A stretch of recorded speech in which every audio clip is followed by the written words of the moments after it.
Assalamualaikum warahmatullahi wabarakatuh. Perkenalkan, nama saya Arfian Eka Widya Pratama. Di sini saya akan menjelaskan sistem reproduksi wanita. Sistem reproduksi wanita ini terdiri dari berbagai bagian yang saling mendukung agar proses reproduksi bisa berjalan dengan baik. Terdiri dari bagian luar dan dalam organ. Organ-organ tersebut dikenali lebih rinci agar dapat lebih optimal dalam menjaga kesehatannya. Alat reproduksi wanita ini ada dua fungsi utama. Dari alat reproduksi wanita bagian luar ini, fungsi utamanya yaitu yang pertama untuk memudahkan sperma masuk ke dalam organ reproduksi bagian dalam. Yang kedua untuk melindungi dari organisme penyebab infeksi. Organ-organ reproduksi wanita bagian luar dikelompokkan menjadi satu dalam area yang disebut sebagai vulva. Berikut ini organ yang merupakan termasuk dalam sistem reproduksi wanita bagian luar. Untuk yang pertama di sini ada mons pubis. Mons pubis adalah jaringan lemak yang mengelilingi tulang pubis. Jaringan ini mengandung kelenjar untuk mengeluarkan minyak dengan feromon yang meningkatkan daya tarik seksual. Untuk yang kedua di sini ada labia mayora. Labia mayora merupakan pintu gerbang yang melindungi organ reproduksi wanita bagian luar lainnya. Sesuai namanya, organ ini berukuran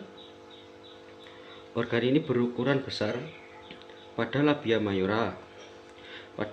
Pada labia mayora terdapat kelenjar keringat dan sebaceus yang memproduksi cairan lubrikasi.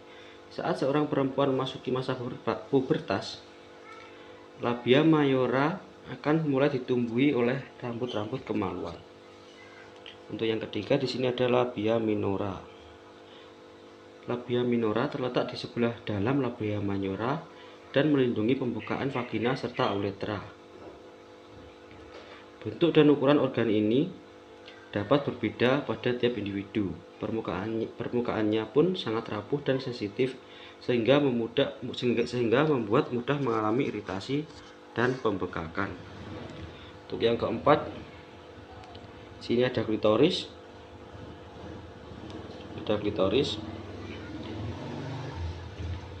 Klitoris adalah benjolan kecil yang sangat sensitif terhadap rangsangan.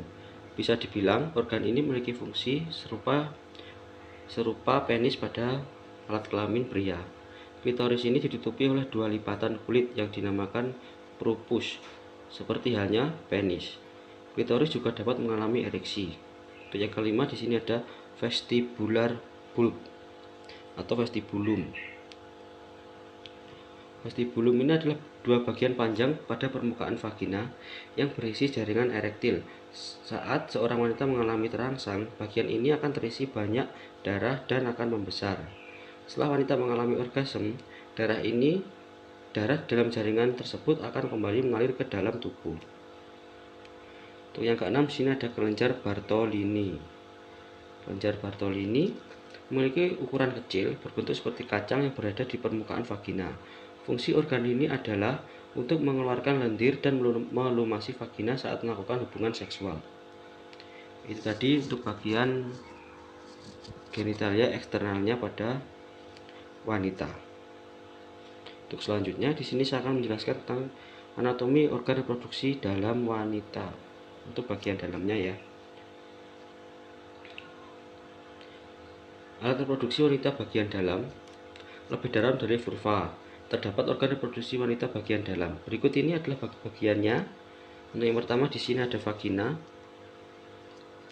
Apa itu vagina? Vagina adalah suatu area dengan bentuk saluran yang lentur dan berotot. Vagina terletak di antara uretra dan rektum atau anus dengan panjang sekitar 7,5 sampai 10 cm. Bagian atas vagina terhubung dengan serviks, sementara itu bagian bawah terbuka ke arah luar. Saat seorang melakukan hubungan seksual, vagina akan merenggang, melebar dan dipenuhi oleh aliran darah, sehingga persiapan dari penetrasi. Vagina juga merupakan tempat keluarnya lendir serviks dan darah menstruasi. Saat proses persalinan, bayi akan keluar dari uterus menuju ke saluran vagina.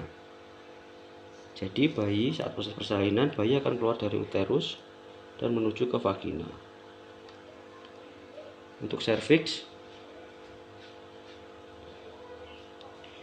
atau leher rahim adalah bagian bawah dari rahim yang menghubungkan rahim dengan vagina. Serviks berbentuk seperti tabung yang berfungsi untuk melindungi rahim dari terinfeksi dan sebagai jalan masuknya sperma saat berhubungan seksual. Ketiga, di sini ada uterus.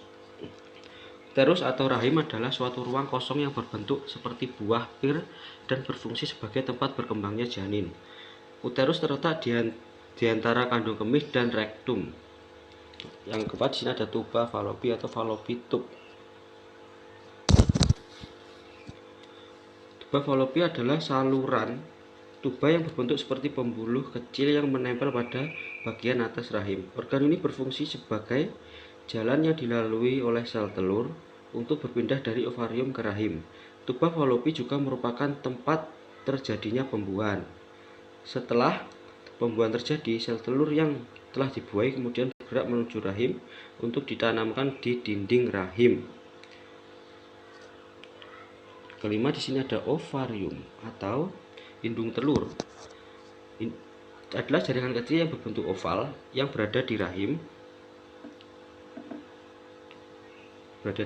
Ovarium berfungsi untuk memproduksi sel telur, hormon seks perempuan yang kemudian akan dilepaskan ke aliran darah.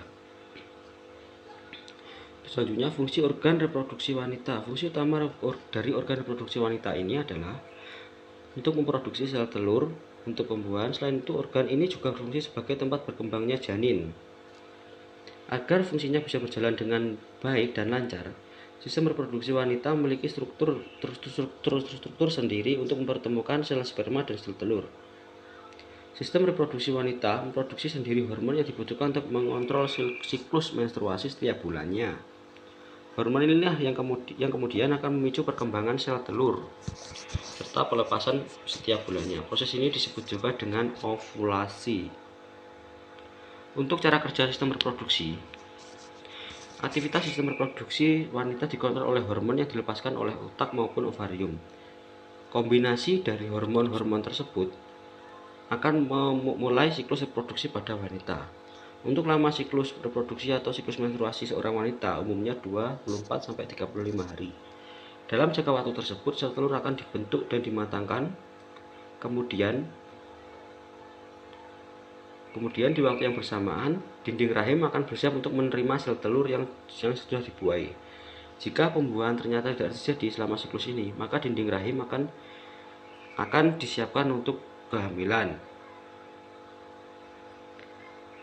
Untuk kehamilan tersebut akan luruh dan dikeluarkan dari dalam tubuh. Proses inilah yang disebut menstruasi. Darah menstruasi adalah hasil luruhan dinding rahim yang tidak menerima sel telur yang sudah dibuai. Hari pertama menstruasi adalah hari pertama siklus reproduksi kembali dimulai. Ya, itu tadi penjelasan dari saya mengenai organ reproduksi wanita untuk bagian luar dan bagian dalamnya.